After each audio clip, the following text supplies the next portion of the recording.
A while back, we did a video about what happens if you die while abroad, and it seemed to help a lot of people realize how complicated that situation would be and just how unhelpful their government would be. So let's double down and talk about what happens if you were to die while in international waters aboard a cruise ship. Please help out the channel by liking and subscribing if you find this video interesting. Now let's talk death aboard a cruise ship.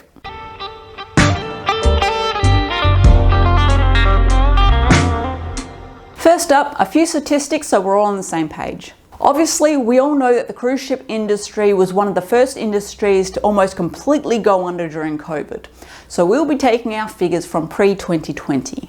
Also keep in mind that almost all of the people taking cruises worldwide are US citizens, and of them, 11.9 million visit the Caribbean, Bahamas, and Bermuda region each year.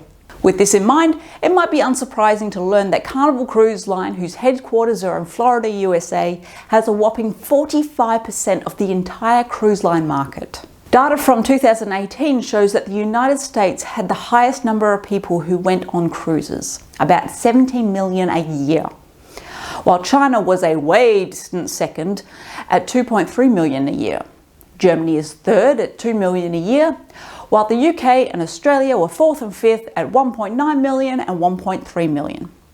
Closing out the top 10 were Brazil and Spain with only 500,000 people each. As for the average age, that's around 45 to 65 depending on which cruise line you look at. Now to the death part. The International Journal of Travel Medicine and Global Health says that 623 people have died aboard cruise ships in the past 20 years.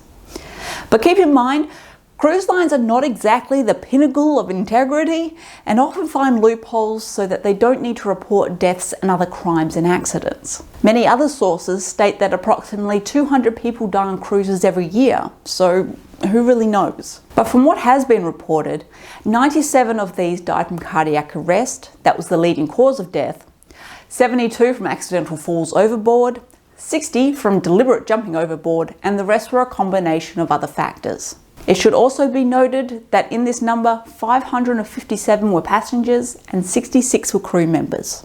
And 87% of these deaths occurred while the ship was at sea, and the other 13% occurred while the ship was in dock. So let's go with statistics here and say that you drop dead at the buffet table of a heart attack mid-cruise. Now what? Well, all cruise lines are required to have a trained medical staff on board at all times, and all ocean-going vessels must have facilities for an ICU and a morgue.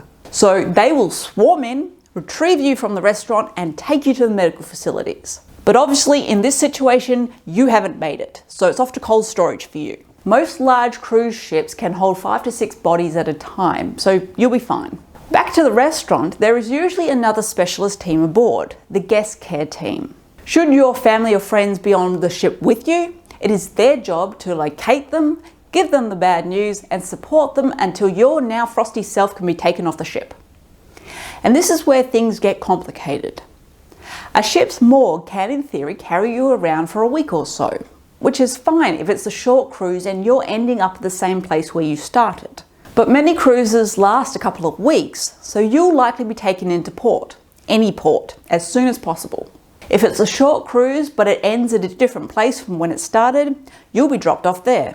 And no matter if it's a long or short cruise, if you're on a seniors cruise and they're dropping like flies and the morgue is full, you'll be dropped off at the next port. All of this is to say, this is why you need to read the fine print in all those papers that you need to sign before boarding.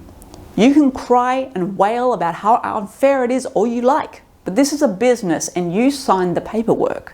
Additionally, when a ship is arriving in the ports of various countries, often it will be law in that country for all corpses to be checked while in port. Now, not all cruise lines are particularly happy about this, especially if it doesn't look like a natural death. So many will call up a local hospital before entering the port and ask them to send an ambulance for a critical patient, knowing that paramedic ethics usually say that they must attend regardless of how seedy the whole situation sounds. But generally speaking, the first large port city that a ship calls into is where a body will be offloaded, then taken to the medical examiner's office and repatriated. But each country has its own rules and regulations about accepting bodies, declaring cause of death, and repatriating remains. Okay, from here you really need to watch our Dying Overseas video for an in-depth look into repatriation. But in a nutshell, it's up to your family, whether they were on board the ship with you or back at home, to deal with the body. The cruise line will not help you and it will not pay for it. Neither will your government, so don't bother trying. This is where travel insurance comes in. Most of the good ones will not only pay out the claim, but also be of significant help when working out the practicalities. Which brings us to another point. You were the one on the cruise, so it was your responsibility to get travel insurance. But let's say you didn't and now you're dead. I can only assume you hated your family because now they will have to pay for your repatriation. Depending on where you are, that could easily cost around $50,000. So good job. Also, and I can't believe people actually thought this was going to work, but if you write up your will before going on a cruise and state that if you die on board, you want to be given a sea burial straight off the ship, it ain't gonna happen. And I can make a whole video about why that is. Apparently this idea took off on some cruise lovers Facebook page some years ago and people actually thought that would work. Just no. Fair question. Let's say you fall overboard, which is estimated to happen to about 25 people a year. And by fall overboard, we mean they could have intentionally jumped, fell over accidentally because they were drunk and did something stupid, or were intentionally pushed overboard. Now, once informed, a captain will turn around and search for the missing person. The problem is the time between when the person goes in and when the ship can actually get back to the area can be significant. Ships don't do fast U-turns. And the person first has to be noticed to be missing, and then the message has to get to the captain, and this all takes time. Additional problems such as location, time of day and weather all play a significant factor in a successful location. But 25% of those who go board will be found. Although in the statistics I found, they didn't mention how many of those 25% were still alive. But say your death looked like a crime, or at the very least, looked like a death that would be investigated had you died on land. Will your death be investigated? There are so many ways this could go, but the fact that there's a non-profit International Cruise Victims Association probably means it's not going to go well for you. Firstly, we have to ask the question of whose jurisdiction the crime scene is in. Most cruise lines are registered in one country, usually where they don't have to pay tax and can dodge a bunch of laws, have their headquarters in another country, be in the waters of a different country, and the dead person is from yet another country. It's a jurisdiction nightmare. Secondly, the security team aboard cruise lines, the ones that would need to do some of the initial investigating or at least secure the crime scene, they're employed by the cruise line and often not well trained, meaning that if the cruise line says cover it up, it's usually done.